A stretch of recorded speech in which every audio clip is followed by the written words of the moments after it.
Saint Augustine চার্চের ঠিক পাশেই convent of Saint Monica and chapel.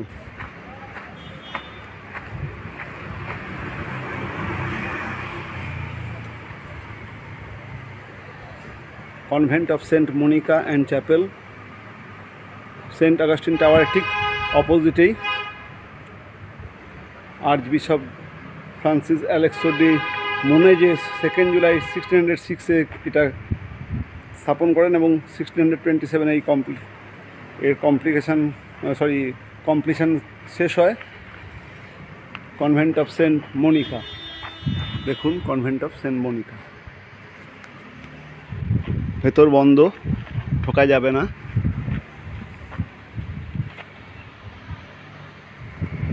Saint Augustine চার্চের ঠিক পাশেই কনভেন্ট অফ সেন্ট মনিকা। আমরা সেই কনভেন্ট অফ সেন্ট মনিকার সামনে, যা ঠিক সেন্ট অগাস্টিন চার্চের ঠিক বিপরীতেই।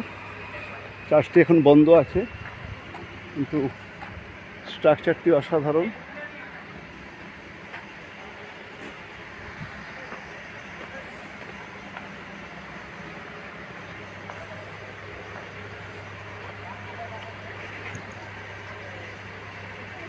Convent of Saint Monika.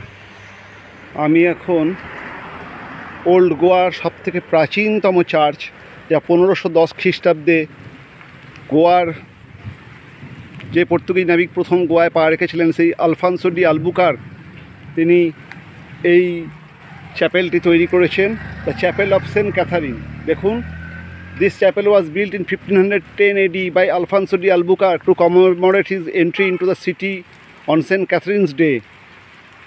Saint Catherine's ডেতে তিনি গোয়াতে পা রেখেছিলেন প্রথম পর্তুগিজ নাবিক আলফানসো ডি আলবুকার্ক, এবং তিনি সেই সেন্ট ক্যাথারিন চার্চ বা চ্যাপেলের তিনি প্রতিষ্ঠা করেছিলেন। এটি হচ্ছে গোয়ার প্রাচীনতম, মানে first church of Goa, Portuguese church, যেটা আলফানসো ডি আলবুকার্ক এই চার্চকে স্থাপনা করেছিলেন। আমি সেই বিখ্যাত সেন্ট ক্যাথরিনস চার্চের সামনে।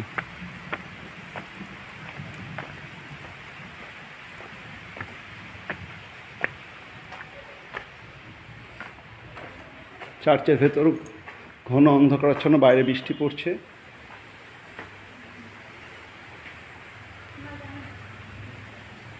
বাইরে মেঘ এবং বৃষ্টি, তার মধ্যে আমি সেন্ট ক্যাথরিনস চার্চের আলো কমে গেছে, বাইরে বৃষ্টি পড়ছে।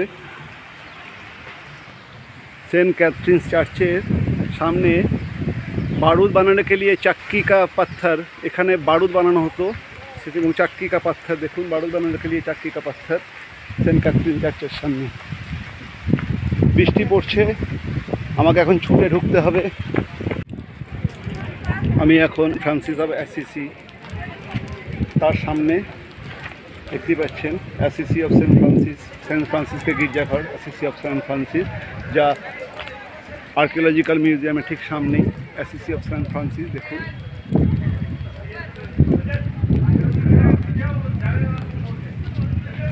এই অ্যাসিসি অফ সেন্ট ফ্রান্সিসের সামনে ব্যাসিলিকা অফ বম জেসাস, যা ওল্ড গোয়ার সর্ববিখ্যাত চার্চ, যা সেন্ট ফ্রান্সিস জেভিয়ার্সের মৃতদেহ যে চার্চের মধ্যে সমাহিত আছে, সেই ব্যাসিলিকা অফ বম জেসাসের সামনে আমি দাঁড়িয়ে আছি।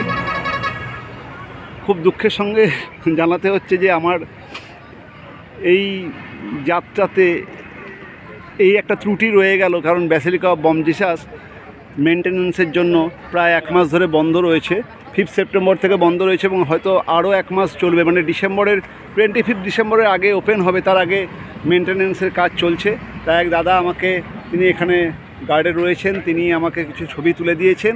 কিন্তু যেটা আপনাদেরকে দেখাবো ঠিক করেছিলাম, যে ব্যাসিলিকা অফ বম জেসাসের ভেতরটা যে অপূর্ব কলাশৈলী রয়েছে, যেসব ফ্রেস্কো রয়েছে, যেগুলো মানে দুষ্প্রাপ্য, ভারতবর্ষের ইতিহাসে এত সুন্দর স্থাপত্য এবং ফ্রেস্কো আর কিছু নেই যেটা ব্যাসিলিকা অফ বম জেসাসে রয়েছে, কিন্তু সেটা দেখানো যাচ্ছে না, তার কারণ গেট বন্ধ। আমি গেটের বাইরে থেকেই এই ভিডিওগ্রাফিটা করছি। মেনটেন্যান্সের জন্য ব্যাসিলিকা অফ বম জেসাস বন্ধ রয়েছে।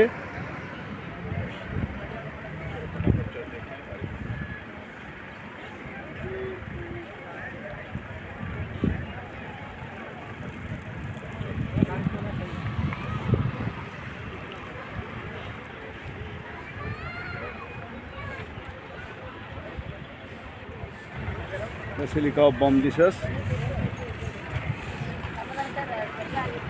এই সেই ক্যাথিড্রাল বা চার্চ যেখানে সেন্ট ফ্রান্সিস জেভিয়ার্সের মৃতদেহ সমাহিত হয়ে আছে। দেখতেই পাচ্ছেন এটি বন্ধ আছে 1 মাস ধরে। Basilica of Bom Jesus, Francis জেভিয়ার্সের মৃতদেহ যেখানে সমাহিত হয়ে আছেন। আমি সেই ব্যাসিলিকা অফ বম জিসাসের সামনে।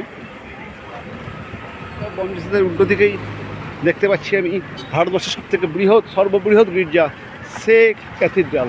আমি এখন সে ক্যাথিড্রালের দিকে যাচ্ছি। এটা ভারতবর্ষের সর্ববৃহৎ গির্জা Se cathedral. Basilica of Bom Jesus সবথেকে বিখ্যাত এবং সর্ববৃহৎ কিন্তু সে ক্যাথিড্রাল, যেটা ব্যাসিলিকা অফ বম জিসাসের ঠিক উল্টো দিকে। আমি এখন দাঁড়িয়ে আছি ওল্ড গোয়ার বিখ্যাত আর্চ অফ ভাইসরয়, যেটা ভাস্কো ডা গামার ভারত আগমনের উপলক্ষে এই গেটটা নির্মাণ করা হয়েছিল। ভাস্কো ডা গামার ছবি বা মূর্তি দেওয়া আছে। ভাস্কো ডা গামার মূর্তি সহ আর্চ অফ ভাইসরয় গেট। প্রচণ্ড বৃষ্টি পড়ছে। আমি এই বৃষ্টির মধ্যে ওল্ড গোয়ার এই বিখ্যাত দ্য ভাইসরয়েজ আর্চ সেটার সামনে রয়েছি।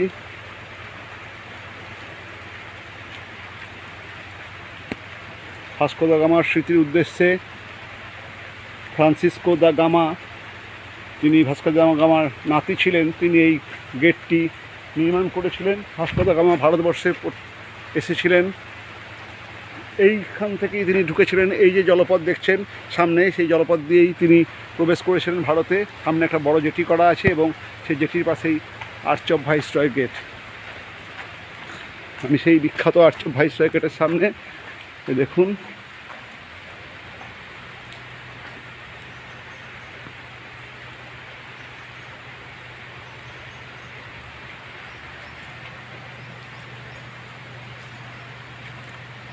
ভাস্কো দা গামার নাতি ফ্রান্সিসকো দা গামা, তিনি এই আর্চ অফ ভাইসরয় গেট নির্মাণ করেছেন। বিখ্যাত সেই ভাইসরয়েজ আর্চ।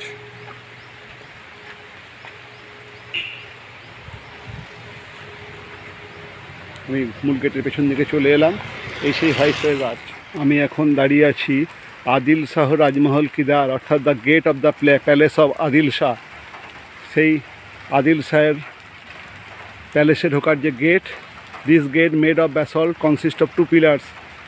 সেই আদিল শাহের প্যালেসে ঢোকার সেই বিখ্যাত গেটের সামনে। আদিল শাহের প্যালেস ধ্বংস হয়ে গেছে। এখানে আদিল শাহ যে প্যালেস বানিয়েছিলেন সেটা ধ্বংস হয়ে গেছে, কিন্তু টিকে রয়েছে এই গেটটি, যে গেটটা মূল প্রবেশদ্বার ছিল আদিল শাহ প্যালেসে ঢোকার মূল প্রবেশদ্বার। আমরা সেটা দিয়ে আমি পা দিয়ে ঢুকছি। এর পেছন দিকে আদিল শাহ একটা বিশাল বড় তার রাজপ্রাসাদ নির্মাণ করেছিলেন, যেটা একদম পেছন দিকে নদীর মুখ পর্যন্ত ছিল। কিন্তু এখন সেই প্রাসাদ ধ্বংস হয়ে গেছে, রয়ে গেছে খালি এই গেট, আদিল শাহর গেট। দেখুন এই সেই আদিল শাহের গেট, বিখ্যাত আদিল শাহের প্যালেসের গেট। আদিল শাহ প্যালেসের ঠিক পাশেই চার্চ অফ সেন্ট কাজেতান কা গির্জাঘর। আমি এখন সেই সেন্ট কাজেতান কা গির্জাঘর বা চার্চ অফ সেন্ট কাজেতানের সামনে দাঁড়িয়ে। এটা হচ্ছে সেন্ট কাজেতানের গির্জা। আমি এখন এই চার্চ অফ সেন্ট কাজেতানের সামনে যাচ্ছি।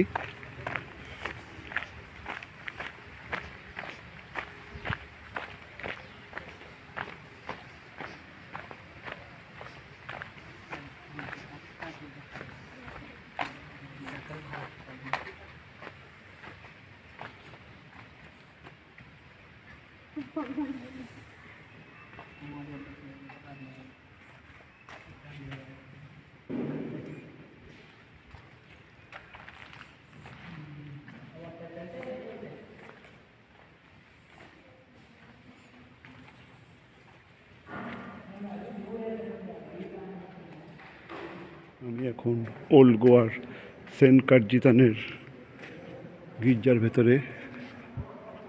ওল্ড গোয়ার সে ক্যাথিড্রালের ঠিক পাশেই আদিল শাহর প্যালেসের গেট এবং সে কাজেতানের গির্জা। সেন্ট কার্জিতান, তিনি একজন বিখ্যাত সেন্ট ছিলেন, মার্টার ছিলেন পর্তুগিজ গোয়ার। তার গির্জা, সেন্ট কার্জিতানের গির্জা, দেখুন সেই গির্জার ভেতরে।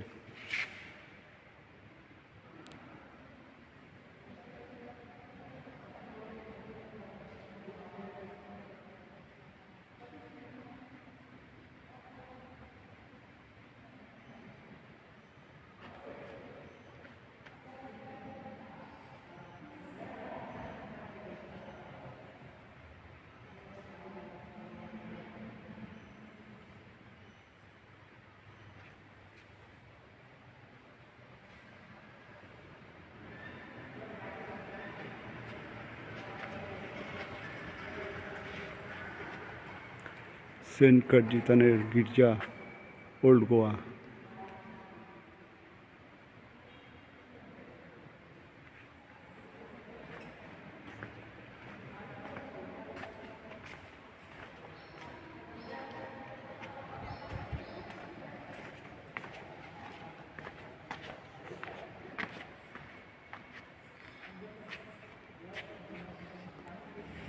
আমি এখন গোয়ার রাজধানী পাঞ্জিম বা পানাজিতে, পানাজির বিখ্যাত চার্চ, পাঞ্জিম চার্চ অথবা পানাজি চার্চ, পানাজির বিখ্যাত এই চার্চ, সেখানে আমি এখন রয়েছি। বাইরে অঝরে বৃষ্টি পড়ছে, সেই বৃষ্টির মধ্যেই আমি ভিডিওগ্রাফি করছি। কিন্তু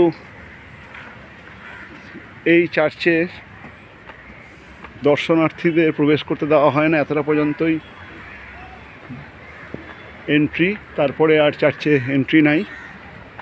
অনেক দিনের পুরাতন চার্চ এবং কনস্ট্রাকশন এখন দুর্বল হয়ে গেছে, তাই ভেতরে প্রবেশ করতে দেওয়া হয় না, এতটা পর্যন্তই দেখতেই পাচ্ছেন, নো এন্ট্রি। এরপরে আর প্রবেশ করতে দেওয়া হয় না, কারণ চার্চের কনস্ট্রাকশন দুর্বল হয়ে গেছে। এটা পাঞ্জিম সিটির মধ্যে পাঞ্জিম চার্চ, খুবই বিখ্যাত এই চার্চ, কারণ বিভিন্ন সিনেমার শুটিংয়ে এই চার্চকে দেখা যায়, মানে বিভিন্ন সিনেমার শুটিং এই চার্চে হয়েছে। কিন্তু এখন কনস্ট্রাকশন দুর্বল হয়ে যাওয়ার জন্য এই বাইরে থেকেই সব দেখার।